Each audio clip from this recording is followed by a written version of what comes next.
Olá, meus queridos alunos, tudo bom? Aqui é a professora Andresa Bello. No curso aqui de secretário escolar, nós vamos estar trabalhando sobre as leis, diretrizes e bases da educação. A nossa apostila está repleta de informações muito importantes aí para todos os profissionais da área da educação, né? Ao contrário do que muita gente pensa, tem muita gente que pensa assim, a LDB deve ser então só para quem é ali para o magistério ou só para quem vai ser diretor de uma escola, por exemplo. Não. A LDB é a lei, né, que vai dirigir, né, dar ali todas as diretrizes, todas as direções e toda a base necessária para que a educação no âmbito nacional possa de fato ocorrer, com igualdade, equidade, né, justiça e garantia ali dos princípios da educação, tá bom? Na aula de hoje, eu vou trabalhar com uma introdução dos conteúdos. Tem bastante coisa importante que nós já vamos tratar na aula de hoje.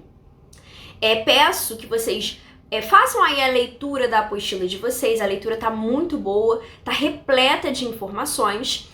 Vocês vão reparar que nas gravações das aulas, eu vou estar utilizando não ali a ordem linear da nossa apostila, tá? Eu montei a apostila de acordo ali com as necessidades para cada aula. Então, para a aula de introdução, eu selecionei ali todos os itens importantes para uma introdução, tá bom? Até o final do nosso módulo, né, dos nossos 4 encontros, você vai ter todo o material ali explicado passo a passo, tá bom?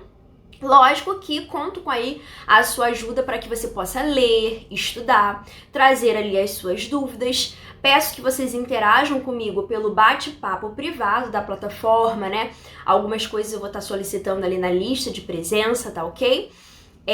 Peço um pouco também de paciência, né? Porque conforme vocês vão colocando, né? Eu vou ali respondendo aluno por aluno, né? Então, assim, às vezes se tiver um outro aluno que já tenha comentado comigo antes, eu vou respondendo ali por ordem de prioridade, tá ok? Por ordem de chegada, né? Nem prioridade. Todos vocês têm ali a sua prioridade, mas por ordem ali de recebimento ali de mensagem, tá ok? Nosso módulo tem 4 encontros, sendo que o último encontro é a nossa prova online. Então, nós vamos ter 3 aulas aí para falar sobre os conteúdos. Peço para que você assista essas aulas com muita atenção e com muito carinho. Pega já o seu bloquinho de anotação, pega a sua apostila, faça todas as anotações possíveis. Tem muito aluno que fala assim, professora, eu faço print, né? Tiro ali aquelas fotos dos vídeos da sua aula, porque vai me ajudar para a prova e com certeza vai sim, tá bom? E qualquer dúvida, você pode estar me procurando no bate-papo privado da plataforma. Peço sempre que você me procure pela pasta do dia da aula, tá bom? Hoje, aula 1, me procura na pasta da aula 1. Quando for aula 2, você me procura na postagem da aula 2, tá ok?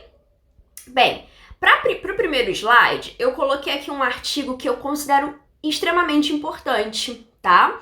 Esse artigo, ele não se encontra na nossa apostila, mas você vai poder colocar ele aí agora no seu caderno, que é o artigo 205 da nossa Constituição Federal. Como nós começamos a nossa aula, eu já iniciei falando o seguinte, ó, que a Lei de Diretrizes e Bases da Educação é a lei que direciona, né, a forma como deve ser os princípios, as regras, os valores da educação no âmbito nacional. Só que todas as outras leis que existem no Brasil, elas precisam passar por uma lei que é uma lei que nós chamamos de lei maior. Que lei maior é essa? É a nossa Constituição Federal. A Constituição Federal é a nossa lei mãe, é a lei de todas as leis. Nenhuma outra lei que venha surgir pode ser ali, pode, por exemplo, contrariar o que se diz na lei maior, tá ok? Eu tenho um vídeo aqui no YouTube, no meu canal, Professora Andresa Bello, que eu faço a leitura comentada de toda a LDB. Então, se você tiver esse interesse, procura aqui na nossa playlist, que você vai reparar que tem um vídeo bem interessante, principalmente para você que quer fazer concurso. Eu faço ali a leitura comentada de artigo por artigo e até explico sobre essa questão. A Constituição Federal, conforme está escrito aqui, deixa eu pegar aqui a canetinha e tentar ver se eu consigo fazer essas marcações para vocês. Ela é do ano, ó, vai aparecer minha mãozinha aqui na frente, tá? Do ano de 1988. A nossa LDB, ela é do ano de 1996. Então, obviamente, como a nossa Constituição ela é anterior, Todas as outras, né, vão ter ela aí como, vamos dizer assim, uma bíblia, né, uma lei, algo mais sagrado, né, é a carta magna de todas as leis da nação brasileira, tá ok? E esse artigo 205, esse artigo aqui, por que eu disse que ele é tão importante e você precisa ter ele no seu caderno? Porque é a lei que vai garantir que a educação é um direito de todos e todas, né? Todos, sem nenhum tipo de discriminação. Vai dizer assim, ó, a educação é um direito de todos. Isso é muito importante, visto que ao longo da história, não apenas do Brasil, mas de outros países também, né? Nem todos tinham acesso à educação, né? Geralmente, a nossa base, né, a nossa colonização europeia, você vai pegar ali a Europa, você vai reparar que a educação ela estava vinculada aos homens, e não todos os homens, mas homens ali com poder aquisitivo, poder financeiro. Então, por exemplo, ficavam excluídos as pessoas de baixa condição financeira, as mulheres, enfim. Então, a educação hoje, aqui no nosso Brasil, no nosso país, é um direito de todos e tem ali os seus responsáveis. É dever de quem? É dever do Estado e é dever da família, tá? Então, nós temos ali o Estado com sua atribuição de garantir as vagas, promover a educação, bem como a família. Mas só o Estado é família? Não. Olha o que está escrito aqui na nossa lei. Ela será promovida e incentivada, tá?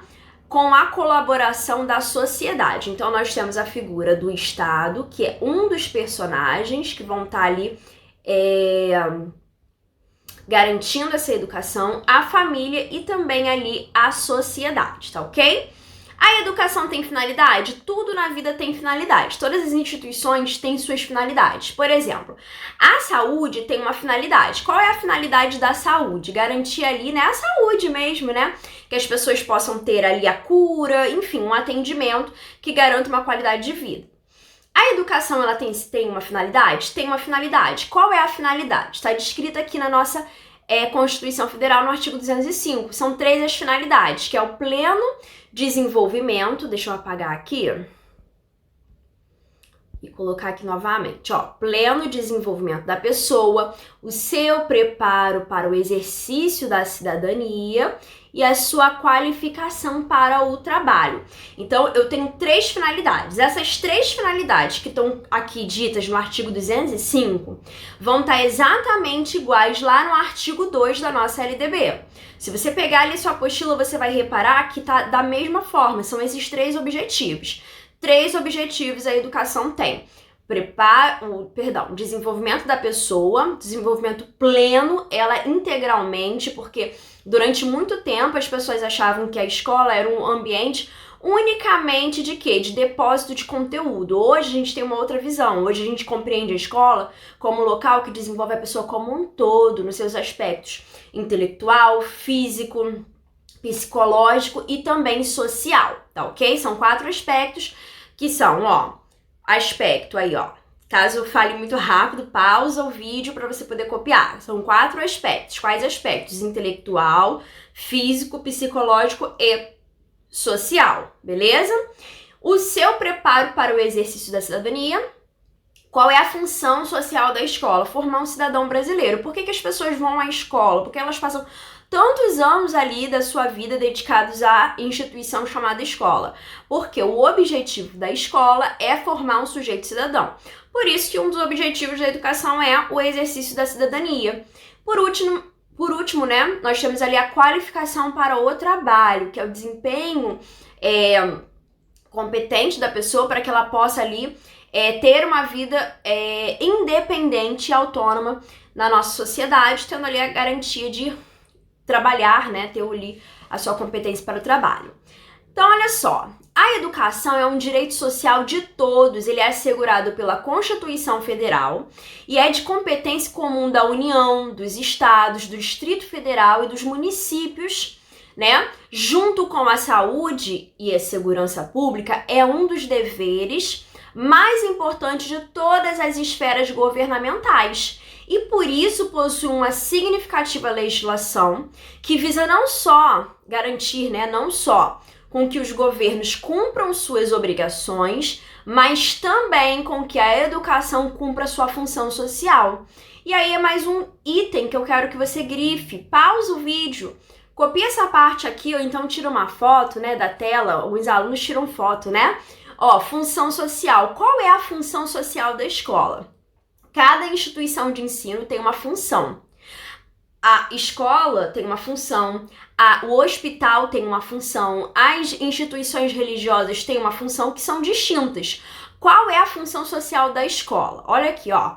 A função social da escola é o desenvolvimento das potencialidades físicas, cognitivas e afetivas do indivíduo, capacitando-o a tornar um cidadão participativo na sociedade em que vivem.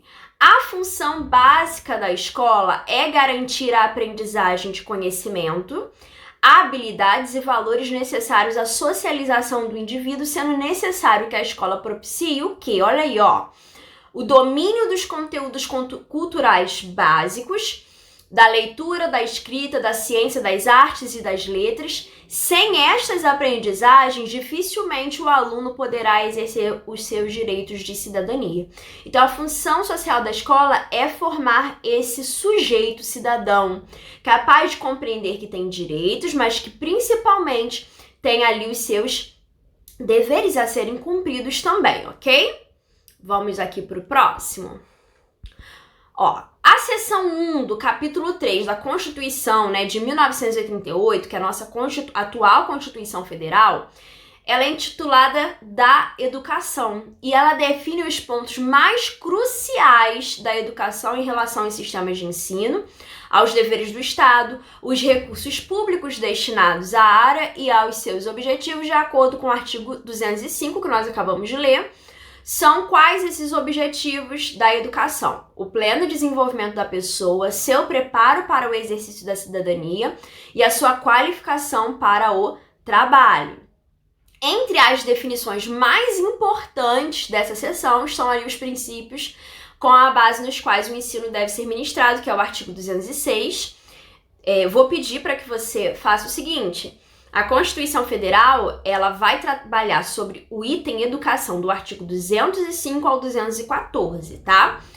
E aqui eu listei os mais importantes, que é o 206, que vai falar sobre os princípios e as responsabilidades que o Estado deve ter em vista de assegurar a efetivação de seu compromisso com a educação, no artigo 208, tá bom?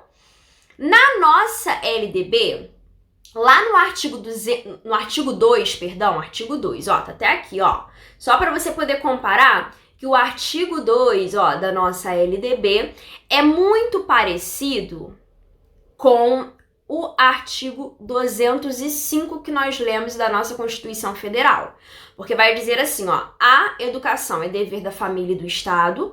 Nós vimos exatamente essa questão da educação ser dever da família e do Estado no artigo 205. Ela é inspirada nos princípios de liberdade, nos ideais da solidariedade humana, e ela tem por finalidade, são 3 as finalidades que nós vimos no artigo 205, e são exatamente essas 3 que nós vamos ver aqui no artigo 2, que são, ó, o pleno desenvolvimento do educando, seu preparo para o exercício da cidadania e a sua qualificação para o trabalho. Isso aqui tem na sua apostila, tá bom? Essa parte aqui tem na sua apostila também. Na sua apostila ainda, artigo 3º da nossa LDB. Os primeiros artigos da LDB são os mais importantes, são aqueles que todos os alunos devem conhecer, assim, muito bem, ter um ótimo domínio sobre eles, tá ok? E eu vou falar aqui comentado um por um.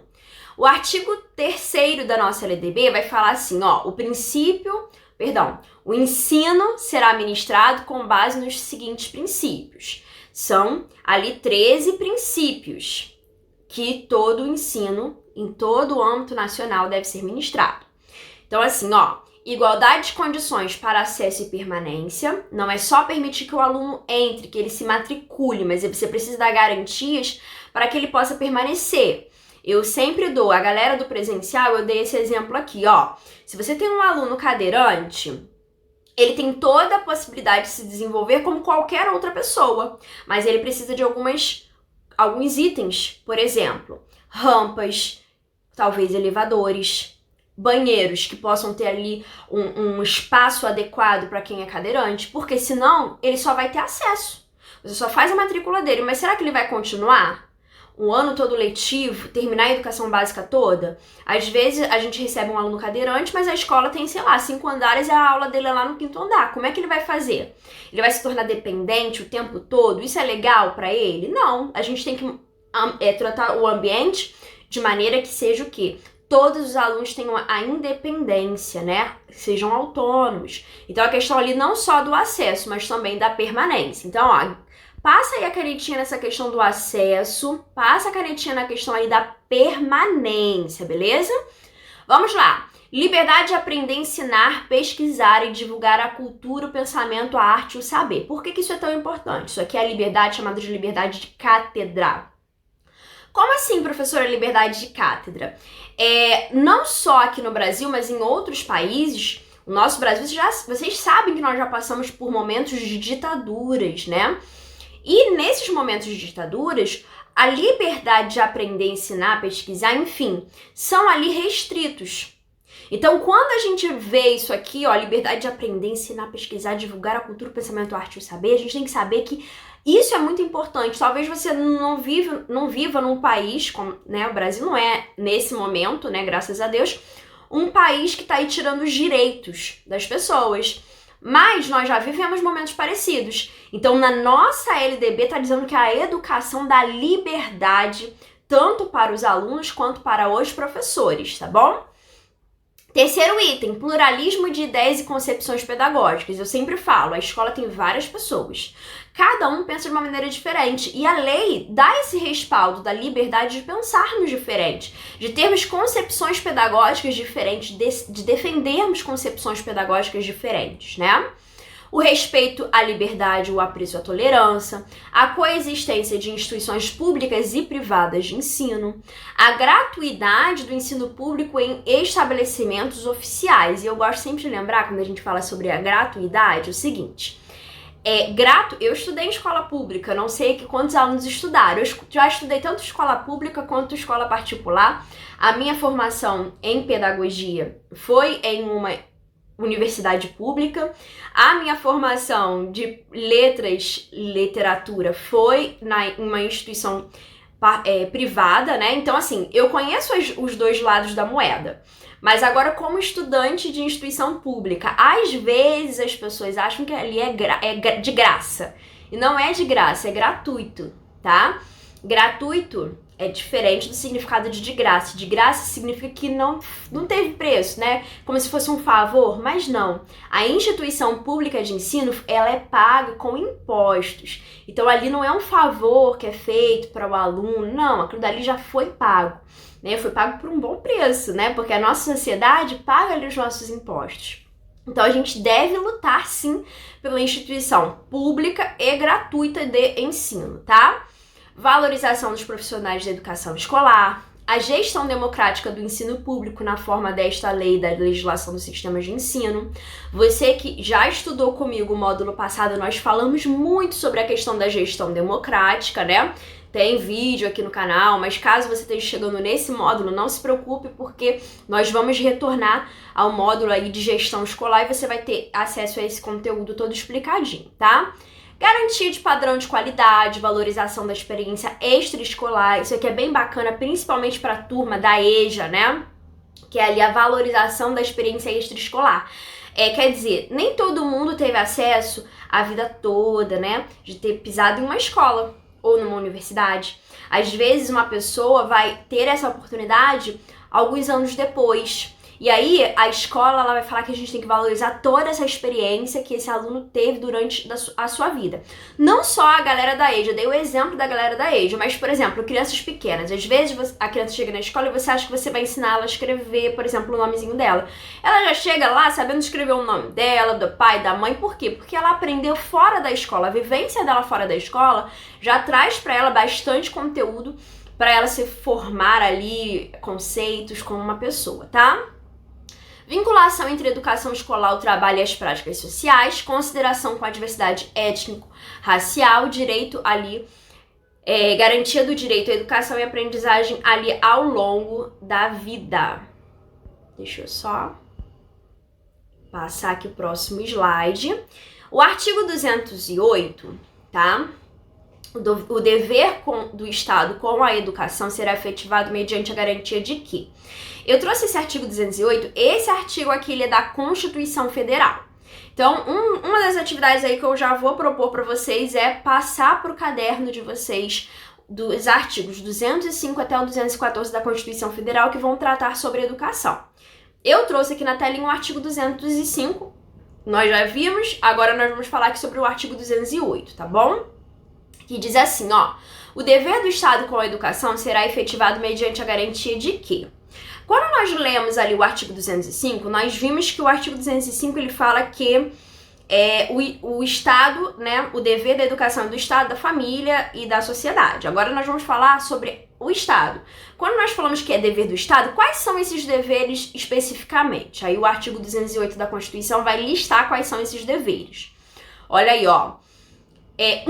Educação básica, obrigatória e gratuita dos 4 aos 17 anos, né, de idade.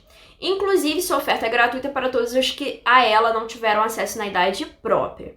Então, dos 4 aos 17 anos de idade, é o momento em que essa pessoa deve estar matriculada em uma escola. E todos aqueles que não tiveram oportunidade de estudar na idade própria também vão ter esse respaldo em lei para poder estar estudando, tá? Ponto 2. Progressiva universalização do ensino médio gratuito. O ponto 3, atendimento educacional especializado aos portadores de deficiência, preferencialmente na rede regular de ensino. Por que a palavra preferencialmente? Peço bastante atenção à palavra preferencialmente, não é unicamente, não é exclusivamente, é preferencialmente. Porque nem sempre vai ser possível, isso vai estar lá no artigo 58 da nossa LDB, vai estar dizendo que nem sempre vai ser possível fazer ali a integração desse aluno, a inclusão desse aluno na rede regular de ensino. E quando que não será possível? Sempre que em condição da própria deficiência desse aluno não for ali favorável para o desenvolvimento dele. Tirando essa situação, o lugar desse aluno, público-alvo da educação especial, é na rede regular de ensino, juntamente com todos os outros alunos, tá? Diferente do que anos atrás as pessoas faziam, que as crianças especiais, todas elas eram destinadas a uma escola à parte, tá? Hoje já não temos mais essa visão. A visão é que todos estudem e aprendam e se desenvolvam juntos, tá bom?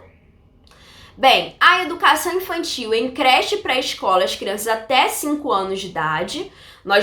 Vocês vão ver aí na apostila que nós vamos falar sobre a educação infantil e também sobre o ensino fundamental, enfim. Já podemos adiantar que a educação infantil, ela é dividida em creche e pré-escola. Creche de crianças até 3 anos de idade e a pré-escola de crianças entre 4 a 5 anos de idade. Por que isso é importante? Porque antes a pré-escola ia até 6 anos de idade. Hoje já não é mais assim. Hoje a pré-escola vai até os 5 anos de idade. Com 6 anos de idade, a criança já está no primeiro ano do ensino fundamental, tá bom? Próximo item ali, acesso aos níveis mais elevados do ensino, da pesquisa e da criação artística segundo a capacidade de cada um. Oferta de ensino noturno regular, adequada às condições do educando. O próximo ponto, atendimento ao educando em todas as etapas da educação básica. Quer dizer, quais são as etapas da educação básica? Educação infantil, ensino fundamental e ensino médio. Em todas essas etapas, por meio de programas suplementares, tá? De material didático, escolar, transporte, alimentação e assistência à saúde. Eu vou passar aqui a canetinha porque é uma coisa importante, ó. Programas suplementares. Por quê? Eu sempre dou o seguinte exemplo. A gente pode comer arroz e feijão e legumes todos os dias e carne. Porém, às vezes, se a gente for fazer ali um exame, às vezes a gente descobre que a gente precisa tomar um suplemento alimentar. Não é verdade? A educação, eu dou esse exemplo, faço essa comparação, dizendo que é praticamente a mesma coisa. Só ter o professor uma cadeira já garante que a educação aconteça? Não, porque às vezes, se você reparar, se não tiver material didático, como é que vai ser? Se a criança não tiver o transporte para chegar até a escola, como que vai ser? Já viu criança com fome? Ela não aprende, então a alimentação ela é importante. A assistência à saúde, porque criança doente também não aprende. Então todos esses itens aqui são chamados de programas suplementares, porque elas vão ali, como é que eu vou dizer, auxiliar na efetivação de fato da educação. Sem esses itens, a educação ela vai estar falha, vai estar capenga, tá? O acesso ao ensino obrigatório gratuito é direito público subjetivo. A gente vai falar o que é direito público subjetivo mais à frente, tá? O não oferecimento do ensino obrigatório pelo poder público ou a sua oferta irregular importa a responsabilidade de autoridade competente. Isso aqui é bem importante, né? Porque o não oferecimento, né? Quer dizer, a pessoa não oferecer e oferecer, de forma irregular, estabelecimentos de ensino que se negam a oferecer ou que oferecem de forma irregular, vai estar ali sendo contabilizado como responsabilidade, né, de autoridade competente. Então, vai estar ali respondendo, tá? Um processo legal. Compete ao poder público recensear os educandos no ensino fundamental, fazer-lhes a chamada e zelar junto aos pais e responsáveis pela frequência à escola, tá? Lugar de criança e adolescente, né? Olha, dos 4 até os 17 anos de idade é onde? É na escola, é estudando, tá? Vale a pena destacar o seguinte, que o acesso ao ensino obrigatório e gratuito é direito público subjetivo. Nós vimos isso no slide anterior e eu falei que a gente ia explicar. O que é um direito público subjetivo? Ou seja, é um direito intrínseco ao sujeito, é pertencente, é próprio do sujeito, que pode reivindicá-lo caso não esteja sendo cumprido pelo Estado. Então, falar que é um direito subjetivo quer dizer que subjetivo vem do sujeito, do íntimo, do individual. Então, qualquer pessoa pode reclamar, peticionar para que o direito à educação de fato aconteça. Então, se o direito à educação não estiver acontecendo, qualquer pessoa pode peticionar, reivindicá-lo. Por quê? Porque é um direito público subjetivo, próprio do indivíduo. Ele mesmo pode ir pedir. Mesmo assim, trouxe aqui, detalhado o direito subjetivo. O que é direito subjetivo? O direito subjetivo refere-se aos direitos que são efetivamente garantidos ao indivíduo pela lei, tá? É a forma concreta de um direito que foi determinado pela lei e pode ser usufruído por uma pessoa. Assim, o direito subjetivo ou facultas agendi pode ser definido como o direito de exigir. É o poder que uma pessoa possui de fazer valer um direito individual que foi ali previamente garantido pela lei. A Constituição, ainda falando ali sobre a liberdade do ensino à iniciativa privada, né? Vocês devem ter reparado que um dos princípios é a coexistência, né, entre as instituições públicas e privadas de ensino. Essas instituições privadas de ensino, elas têm ali a garantia e o respaldo por lei. Nós acabamos de ler ali no artigo 208, né? Mas elas só poderão existir, essas instituições privadas de ensino, desde que elas cumpram com as normas gerais da educação nacional e sejam ali autorizadas e avaliadas como qualificada pelo poder público. E determina que o ensino fundamental deverá ter os conteúdos mínimos fixados a fim de assegurar a formação básica e o respeito dos valores culturais e artísticos de acordo com cada região. Então, todas as instituições privadas poderão existir caso elas obedeçam às mesmas leis aqui da LDB, que obedeça ali, né, e que passa pela avaliação do poder público para que elas possam existir. Além da nossa Constituição Federal, isso aqui vocês vão ver que na nossa apostila vai falar sobre esses detalhes, sobre esses itens, tá? Além da nossa Constituição Federal, que é a nossa lei maior, né, os artigos 205 a 214 vão falar especificamente sobre educação. O ensino no Brasil também é regulado por outras leis que vão abordar questões mais específicas e com maior profundidade do que essa Carta Magna, né? A nossa Constituição Federal é a nossa Carta Magna, a nossa lei maior. Entre as mais fundamentais estão, a lei, né? Olha aqui, isso aqui tem na nossa apostila explicando o que é cada um, tá? Nós temos aqui a nossa Lei de Diretrizes e Bases de Educação, nós temos o Plano Nacional de Educação, que é o PNE, cujas diretrizes e objetivos deste último, né, o Plano Nacional de Educação, por sua vez, estão dispostos ali no artigo 214. A gente vai estudar cada um aos poucos, tá? Deixa eu botar aqui no próximo slide. Hoje, na nossa aula de hoje, nós vamos dar uma introdução, né, sobre a LDB, que é o nosso foco nesse módulo, o nosso foco é desenvolver mesmo a LDB, Lei de Diretrizes e Bases da Educação Nacional. A Lei de Diretrizes e Bases da Educação Nacional, nossa LDB, é a principal legislação educacional brasileira. Ela é considerada a carta magna da educação, tá? Ela organiza e regulamenta a estrutura e o funcionamento do sistema educacional, seja a pública, né, as instituições públicas de ensino, seja ali as instituições privadas. Então a LDB ela alcança todas as instituições em todo o país com base nos princípios e direitos presentes na Constituição Federal. Sua legislação é de competência exclusiva da União. O artigo 22 da Constituição Federal vai falar sobre isso. Ou seja, estados, né, Distrito Federal, municípios não têm o direito de legislar sobre esse assunto. Quem elabora e vai fazer modificações na nossa LDB é ali a União, tá? A LDB é a mais importante lei que se refere à educação. Esta lei ela foi aprovada em dezembro de 1996 com o número 9394/96, né? A lei 9394/96, por quê? Porque é do ano de 1996. Ela foi criada para garantir o direito a toda a população de ter acesso à educação gratuita e de qualidade, para valorizar os profissionais de educação, estabelecer o direito da União, do Estado e dos municípios com a educação pública, um marco na regulamentação do ensino no país. Ela trouxe importantes inovações e permitiu colher avanços significativos. Segundo a nossa LDB, ela vai falar sobre todos os níveis de educação, tá? E a educação brasileira, ela tem 2 níveis. Eu coloquei aqui, ó, educação brasileira, ó. Ela tem 2 níveis. Ela tem o nível da educação básica, que é o que a gente vai trabalhar, né, na nossa apostila, que é a educação infantil, ó. Educação básica é educação... Aqui vai ficar ruim para eu digitar, para eu escrever, né?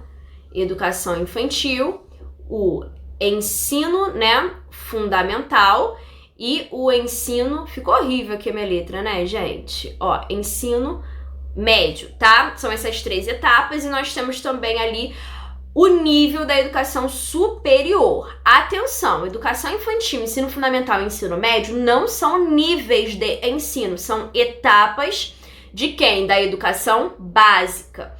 A educação brasileira, ela é dividida em 2 níveis, educação básica e educação superior, ok? A educação básica, gente, ela é dividida em 3 etapas, conforme a gente falou. Isso aqui tem na nossa apostila, tá? Nós temos ali a educação infantil, creches de 0 a 3 anos de idade, pré-escolas de 4 a 5 anos de idade. É gratuita, mas não é obrigatória. E aí entra o bafafá todo, Jesus. Porque muita gente tem dúvida, é obrigatório ou não é obrigatório? Gente, a educação infantil ela não é obrigatória. Professora, não é obrigatória? Como assim? Vamos lá. Ela não é obrigatória, porém, ela se torna obrigatória para algumas pessoas. Nós sabemos que existem modalidades de ensino, inclusive na nossa apostila vai falar sobre algumas modalidades. Dentre essas modalidades, nós temos uma que se chama Educação de Jovens e Adultos, tá? Na educação de jovens e adultos, nós temos pessoas, a gente viu ali os princípios da educação, que a gente tem que valorizar toda a experiência extraescolar. Então, nós temos pessoas que já foram mães, pais, às vezes são avós, têm toda uma experiência de vida. Trabalham ou já trabalharam, então aprenderam coisas que não necessariamente foram passadas por um professor, mas às vezes sabe fazer conta, sabe escrever, né? Então, olha só, imagina se essa pessoa de 60 anos tivesse que fazer educação infantil.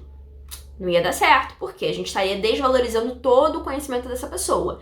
Então, a educação, na modalidade da educação de jovens e adultos, é só o ensino fundamental e o ensino médio. Só existe a modalidade da EJA, Educação de Jovens e Adultos, para a educação fundamental e o ensino médio.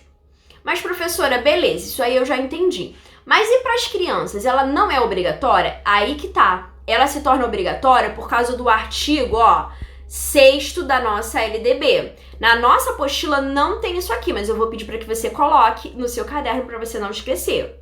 O que tá escrito aqui, ó? Lembrando que a matrícula dos alunos é a partir dos 4 anos de idade. Então, a partir dos 4 anos de idade, o lugar da criança é onde? Na escola. Dever de quem fazer a matrícula? Dos pais. Olha o que tá escrito na lei. É dever dos pais ou responsáveis efetuar a matrícula das crianças na educação básica a partir dos 4 anos de idade. Então, ela se torna obrigatória se você é criança. Deu para entender isso aqui? Beleza? Beleza, então. Então, a educação infantil ela não é obrigatória, porque senão ela estaria alcançando sua obrigatoriedade, por exemplo, para a galera da EJA. Mas ela se torna obrigatória caso seja uma criança de 4 anos de idade, porque a educação ela é obrigatória para pessoas entre 4 a 17 anos de idade, ok? Beleza? Ensino fundamental, nós temos os anos iniciais, que vai do 1º ano ao 5º ano, e dos anos finais, que é do 6º ano até ao 9º ano. O ensino fundamental é obrigatório e gratuito. Se é obrigatório, a galera que nunca estudou, nunca pisou, não teve oportunidade de estudar, ela não pode simplesmente ir para a educação superior. Ela vai ter que fazer o quê? O ensino fundamental, caso ela não tenha feito. Fez o ensino fundamental, mas só tem o ensino fundamental. Ela pode fazer o ensino superior? Não, porque o ensino médio também é obrigatório, tá? Também é obrigatório. A LDB estabelece que gradativamente os municípios são os responsáveis por todo o ensino fundamental. Na prática, os municípios estão atendendo os anos iniciais, os estados os anos finais. O ensino médio, né, o antigo 2º grau, ele tem 3 anos, né, vai do 1º ano ao 3º ano e é de responsabilidade dos estados, pode ser técnico profissionalizante ou não, beleza? Bem, a nossa aula de hoje está chegando ao finalzinho. Vocês já viram que é bastante conteúdo, né? Mas não se preocupe, nós vamos falar sobre todos os itens necessários até a nossa 3ª aula, para que na 4ª você faça ali uma avaliação com muito sucesso e tranquilidade, tá? Eu espero que você tenha gostado demais da aula, foi feita com muito amor e carinho pra você, tá bom?